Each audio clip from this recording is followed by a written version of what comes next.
Palitan ng mundo ang pangalan,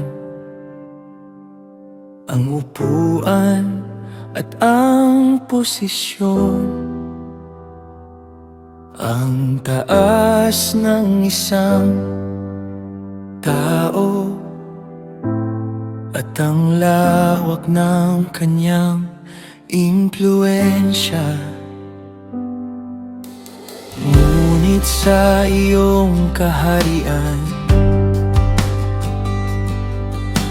iba ang sukatan mo.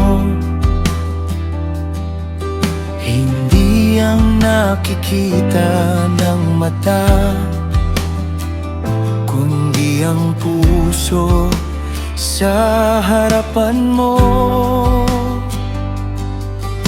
Hindi mo hinahanap ang palaging napapansin, kundi ang pusong tapat kahit walang tumitingin.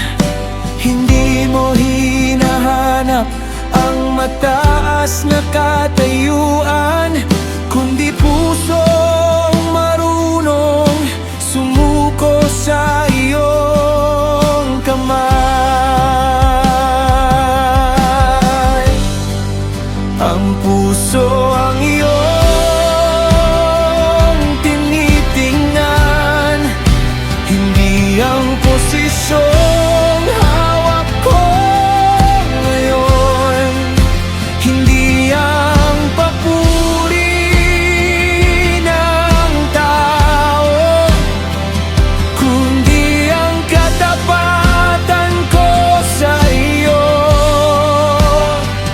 Kung ako man ay nasa likuran o nasa unahan ng laban, ang mahalaga sa iyong paningin, ako'y tapat sa iyong pangalan.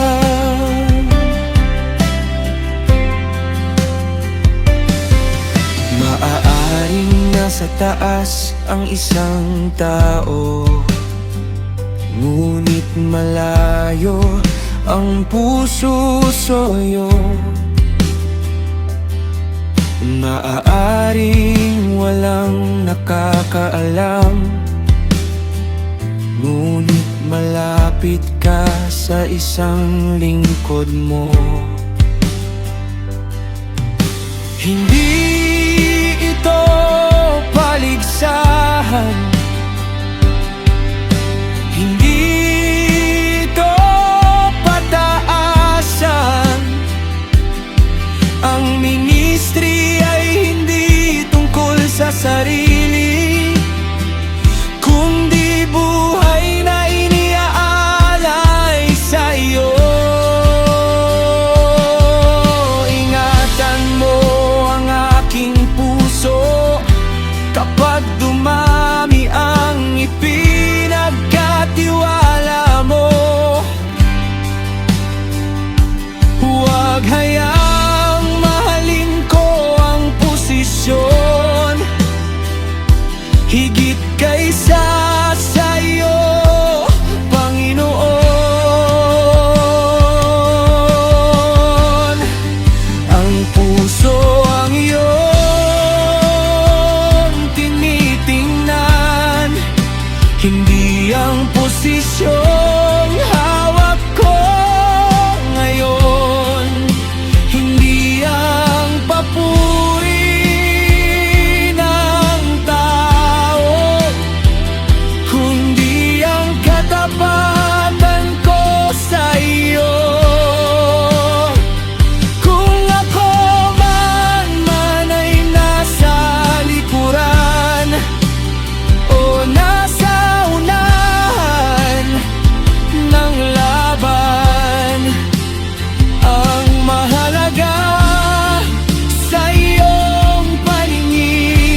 makita, maglilingkod pa rin ako.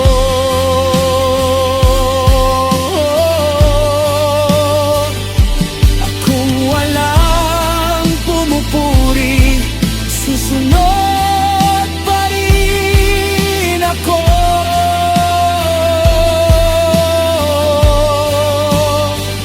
Dahil hindi tao ang dahilan ng aking paglilingkod.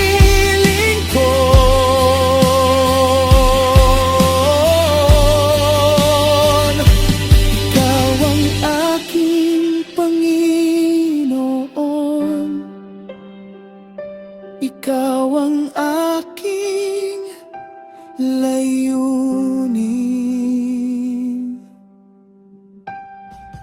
Ang puso ang iyong tinitingnan, hindi ang posisyong hawak ko ngayon. Ang lahat na